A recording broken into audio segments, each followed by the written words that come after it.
Não esquece de deixar o seu like nesse vídeo e de se inscrever aqui no canal, pois é muito importante para que possamos trazer mais conteúdo de qualidade para vocês. A economia brasileira foi uma das economias com a maior taxa de crescimento no mundo durante 75 primeiros anos do século passado. Durante 3/4 de século, de 1900 a 1975, o Brasil cresceu em média 7,36%. A segunda economia de maior crescimento no mundo foi o Japão. Então o Brasil tinha uma alta taxa de crescimento econômico sustentável. E era uma economia relativamente livre, com baixo grau de intervenção do governo e uma dinâmica de crescimento e criação de riqueza bastante expressiva. Foi a economia de maior crescimento no mundo durante 3/4 de século. De lá para cá, o Brasil foi capturado por uma armadilha de baixo crescimento. E essa armadilha tem a ver com o que eu chamo de armadilha social-democrata do baixo crescimento. E, curiosamente, o início disso foi o regime militar. No regime militar, aumentou o grau de intervenção do governo, aumentou o número de empresas estatais, foram criadas todas essas parafernálias, há coisas até que precedem, como lei trabalhista. A lei trabalhista já é mais antiga ainda.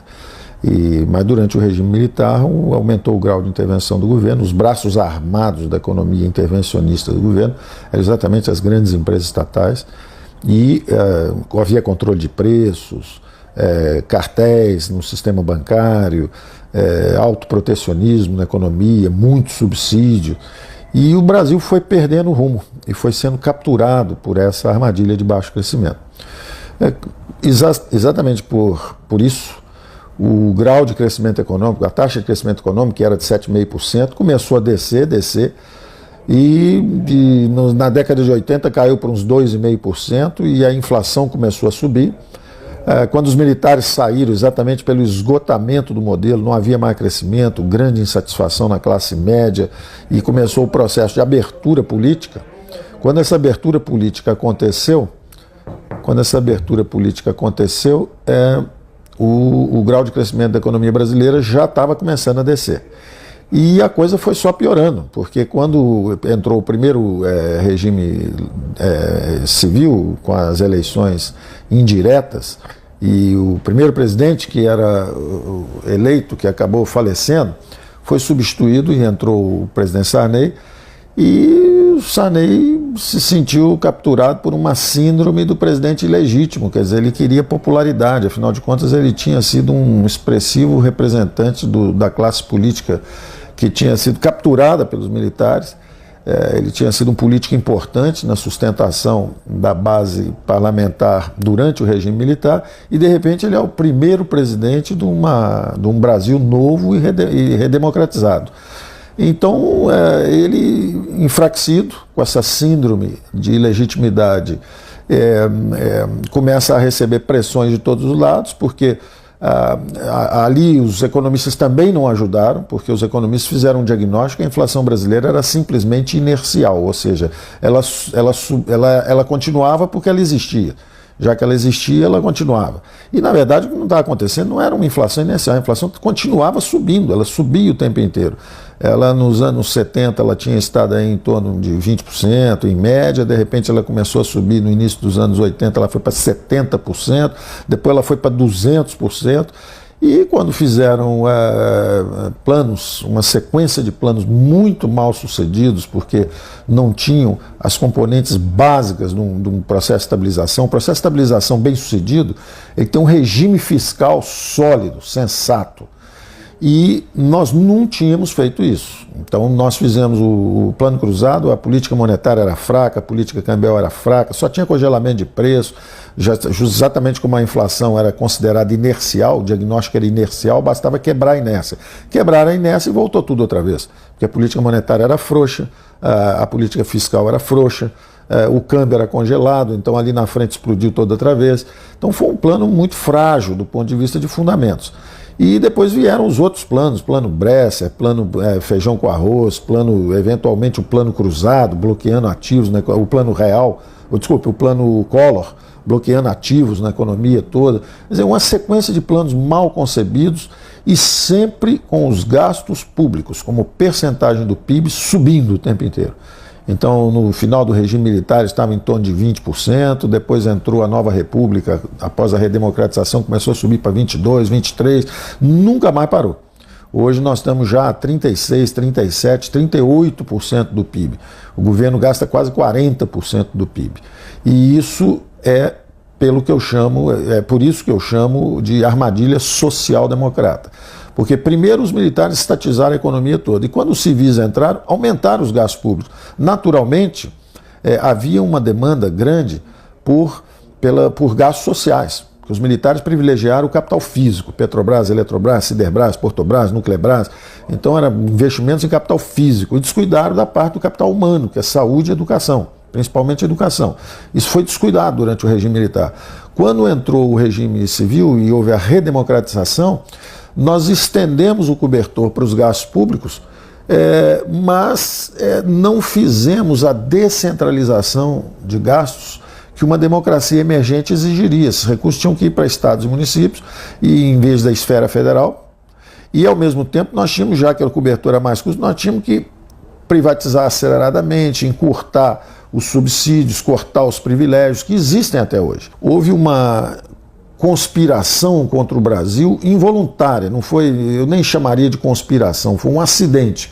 De um lado, políticos inebriados, porque estavam chegando ao poder durante a redemocratização e sem a capacidade de equacionar os problemas brasileiros. Quer dizer, eles estavam, justamente a classe política ficou desequipada, despreparada, porque tantos anos de ditadura, eles eram uma classe política subserviente, sem um diagnóstico interessante de como devolver a economia brasileira à trajetória de crescimento anterior que ela tinha. E, por outro lado, também os economistas inebriados, jovens, ainda despreparados do ponto de vista do mundo real, e que ofereceram soluções completamente mirabolantes, quer dizer, plano cruzado, depois plano Collor, um plano congela todos os preços na economia, o outro plano bloqueia todos os ativos da economia, e nunca atacando o que era fundamental, base de qualquer programa bem sucedido, rápido e intenso e mais indolor de estabilização, que é o regime fiscal. Quando você faz uma reforma forte no regime fiscal e joga uma política, um Banco Central independente, uma política monetária forte, são 1 ano ou 2 anos, rápido, a dor é pequena, é concentrada no tempo e pronto. Nós estamos há 15, 17, 20 anos combatendo a inflação e ela ainda está nos nossos calcanhares, exatamente por falta dessa âncora fiscal, que é a mudança do regime fiscal.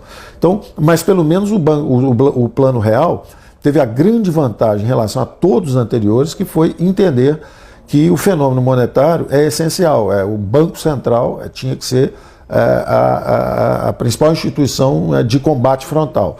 E o regime fiscal, na verdade, daria ancoragem, daria amparo, seria o fogo antiaéreo que protegeria esse avanço do Banco Central. Essa ajuda da política fiscal até hoje não veio. Veio moderadamente com o FMI no segundo mandato do Fernando Henrique e depois com a Carta ao Povo Brasileiro no primeiro mandato do Lula, quando realmente a parte fiscal foi relativamente bem controlada. Depois disso a coisa foi enfraquecendo outra vez e hoje, inclusive, nos últimos anos o Brasil até perdeu posições do ponto de vista de liberdade econômica, porque o grau de intervencionismo aumentou. Nós temos aí uma longa herança, para sumarizar essa primeira conversa, essa primeira abordagem, que é o seguinte: por que o Brasil não está bem na classificação internacional entre 177 países? Ele está em 100º lugar, considerado uma economia com pouca liberdade, com excesso de intervenção, com uma legislação trabalhista obsoleta, com um regime fiscal complexo, com impostos demais. É praticamente um ambiente de muita hostilidade ao meio empresarial. Os impostos são excessivos, você trabalha metade do ano para o governo, metade para você, porque os impostos, a carga tributária chega a 45% em vários setores. Da mesma forma, tem que ter alguém desempregado. No Brasil tem quase 30 milhões de pessoas sem carteira assinada, 40 milhões da população economicamente ativa, são 90 e poucos milhões de brasileiros em idade de trabalhar. Desses 90 e poucos milhões, 50 milhões têm carteira, mas 40 e poucos milhões não têm carteira assinada. O que é um absurdo. Quer dizer, por quê? Porque os encargos trabalhistas são uma arma de destruição em massa de empregos. Se o salário for R$800, que é o salário mínimo aí, o encargo trabalhista é quase 100%, quando você computa tudo dentro desses encargos trabalhistas, na verdade, custa para a empresa 1.600 para poder ter um trabalhador de 800. Então, é quase, na verdade, que alguém tem que ficar desempregado para que o outro possa ter um emprego. Para cada pessoa que você emprega, um tem que ficar desempregado. Os encargos trabalhistas chegam a quase 100% quando você soma tudo, férias, produtividade, 13º, mais PIS, fim social. Quando você soma tudo, dá mais as contribuições para a folha. Quando você soma tudo, é absurdo. Então, nós temos uma legislação trabalhista obsoleta, nós temos impostos muito altos e em número excessivo. Os impostos deviam ser mais simples, 5 ou 6 impostos apenas, imposto de renda, imposto de propriedade, imposto sobre vendas, são 5 ou 6 impostos, imposto de importação, 5 ou 6 impostos, alíquotas mais baixas, mas uma base de incidência muito mais ampla. Então, nós temos muito a fazer se quisermos recuperar uma dinâmica de crescimento baseado num consumo de massa doméstico, num mercado doméstico de consumo de massa. A recente deterioração na política econômica é exatamente porque nos faltam essas convicções. O Brasil, exatamente como passou por um regime militar que era de direita, então você tem um regime militar de direita que estatiza o país inteiro. E aí depois, naturalmente, como uma resposta ao regime militar que era de direita, todos os partidos políticos são de esquerda. Então o Brasil tem Partido Social Democrata, Partido Socialista Brasileiro, Partido Social Reformista, Partido Social Liberal, Partido Social... Todos, só tem socialista. O Brasil é uma economia que o espectro político não existe. Liberal-democracia, democracia cristã, não tem nada que seja... O Brasil se tornou uma aliança de uma esquerda relativamente desequipada em matéria econômica, e uma direita sem vergonha conservadora que captura o Estado em busca de privilégios para os seus próprios setores.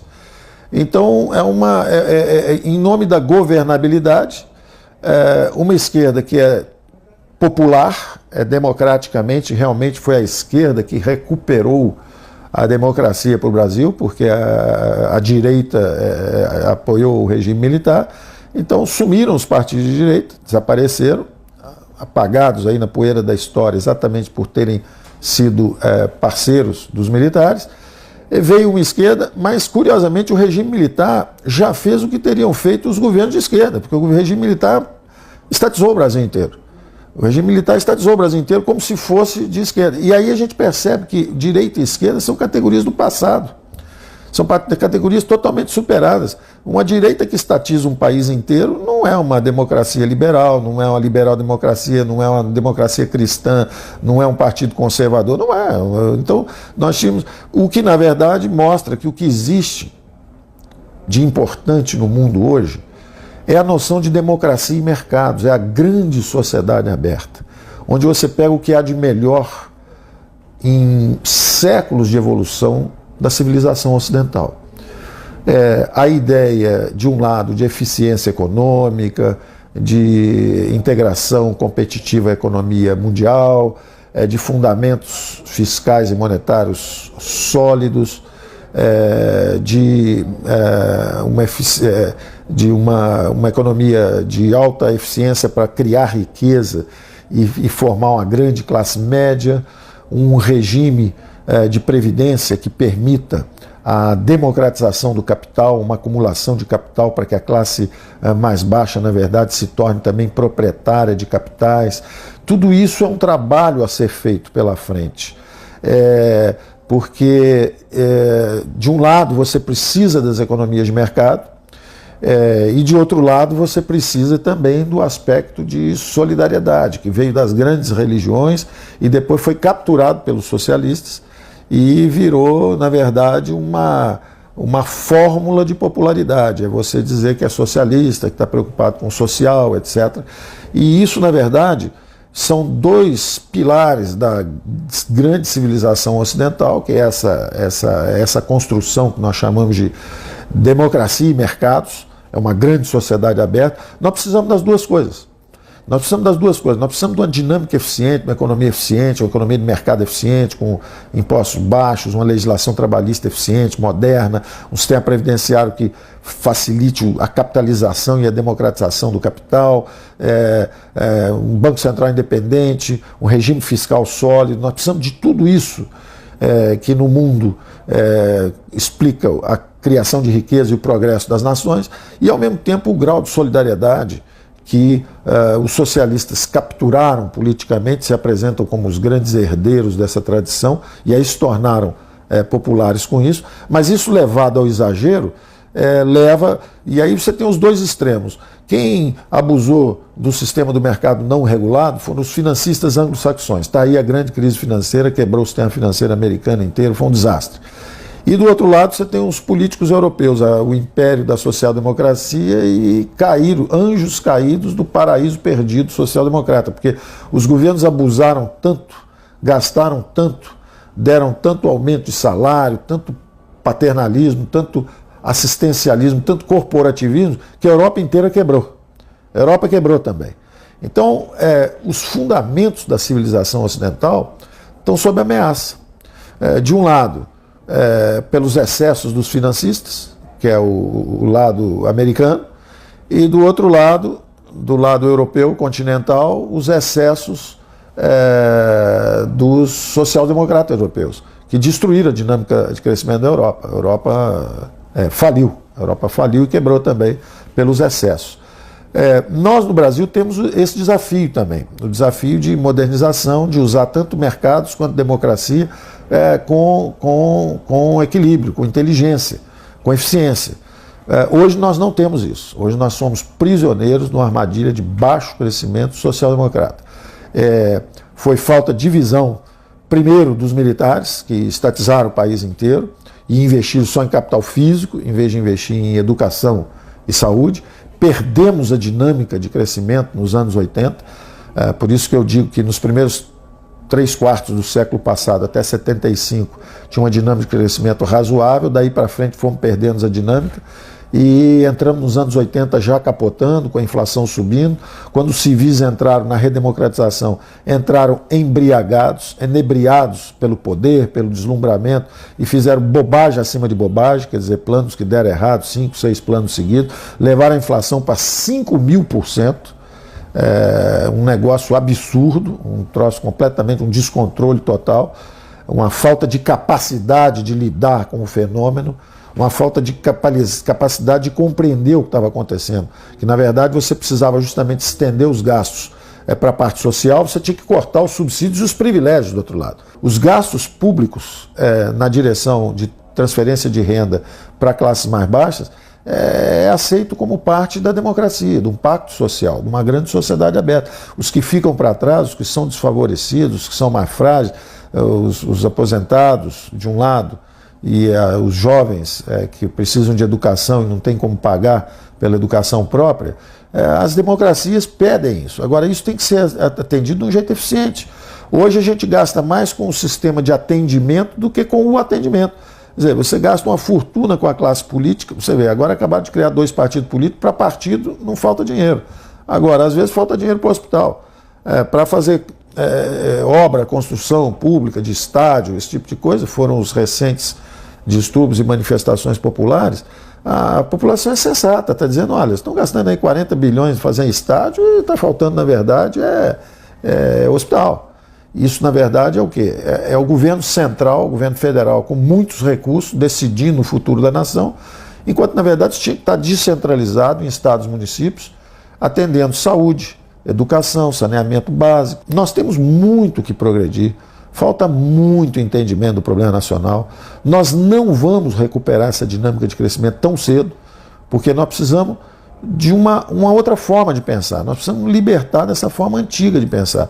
Essa forma antagônica de direita contra esquerda, socialista contra capitalista, são categorias superadas. São categorias superadas. Nós estamos construindo uma sociedade aberta, temos que funcionar da forma mais eficiente possível.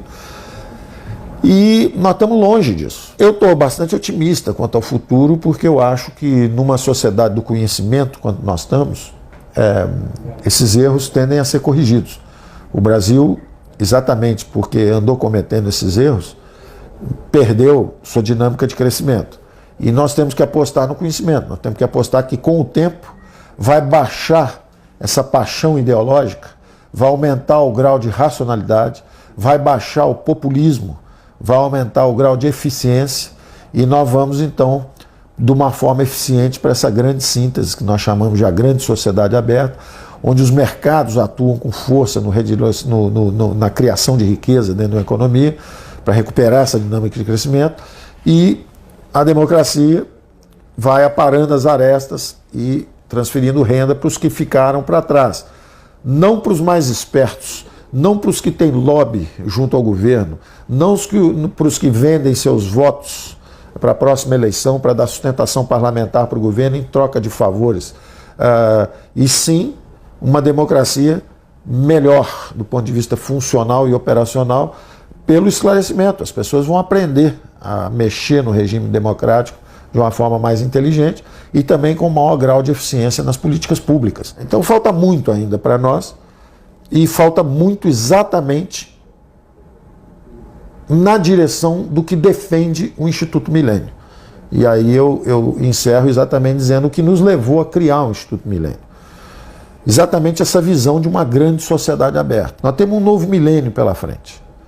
E nós temos uma experiência de milênios atrás de nós. O Milênio é basicamente um instituto criado para estimular a divulgação dos princípios que norteiam a construção de uma grande sociedade aberta. É essa basicamente a ideia. Um abraço para vocês todos e um bom futuro para o milênio e para o país. E aí, curtiu o vídeo? Não esqueça de deixar o seu like, isso nos ajuda muito. Se inscreva no canal se ainda não for inscrito e, pessoal, até a próxima!